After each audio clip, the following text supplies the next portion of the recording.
আসসালামু আলাইকুম, welcome to NSTS cozy food studio. আজকে আমি আপনাদেরকে দেখাবো Korean inspired potato garlic recipe বা Korean inspired potato mushroom recipe.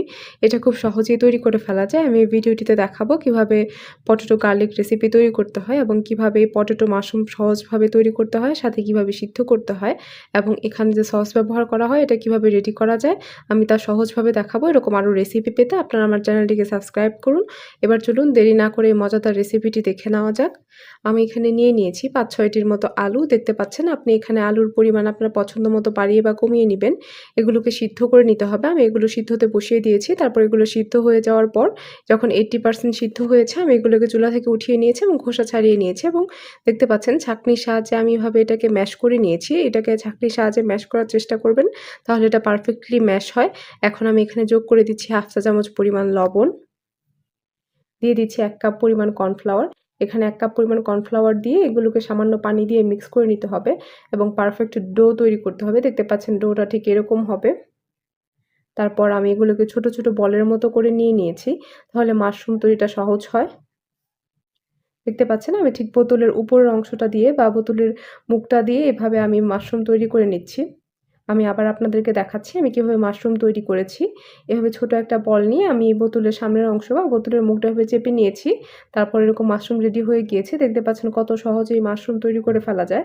আমি এভাবে প্রত্যেকটি বলের মাধ্যমে মাশরুম রেডি করে নিয়েছি। আপনার এখানে বলের সাইজটা ছোট, বড় বা মাঝারি করে নেবেন আপনার পছন্দ মতো। আমি চুলায় একটি প্যান বসিয়ে দিয়েছি। এতে দিয়ে দিয়েছি পানি। পানিটা যখন ফুটতে শুরু করেছে আমি এখানে দিয়ে দিব ১ চা চামচ পরিমাণ তেল। এটা যখন ভালোভাবে ফুটতে শুরু করবে, আমি এখানে যে পটেটো মাশরুম তৈরি করেছিলাম এটা একের পর এক আমি প্যানে দিয়ে দিচ্ছি। দেখতে পাচ্ছেন আমি এখানে সবগুলো দিয়ে দিয়েছি।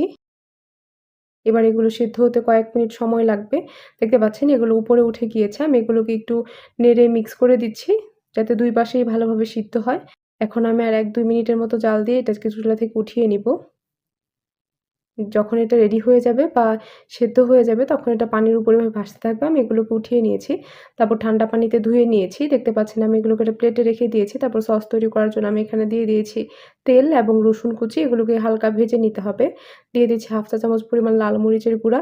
আপনারা যারা মরিচ বেশি খেতে চান বা বেশি পছন্দ করেন ঝাল, তারা মরিচের গুঁড়ার পরিমাণটা আরেকটু বাড়িয়ে দিবেন। দিয়ে দিচ্ছি 1 চা চামচ পরিমাণ টমেটো সস। এখানে যারা সসটা বেশি খেতে চান, তারা এখানে সসের পরিমাণটা আরেকটু বাড়িয়ে দিবেন। আমি এগুলোকে মিক্স করে দিচ্ছি। এখানে আমি এখন দিয়ে দিব সয়া সস। আমি মোট ৪ টেবিল চা চামচ পরিমাণ সয়া সস এখানে দিয়ে দিয়েছি। আমি এখানে ১ চা চামচ পরিমাণ ভিনেগার দিয়ে দিয়েছি। আমি যে এখানে পটেটো মাশরুমগুলো সিদ্ধ করেছিলাম, এটার যে পানি ছিল, এখান থেকে আমি ৩ চা চামচ পরিমাণ পানি আমি এই সসটাতে এড করে দিচ্ছি।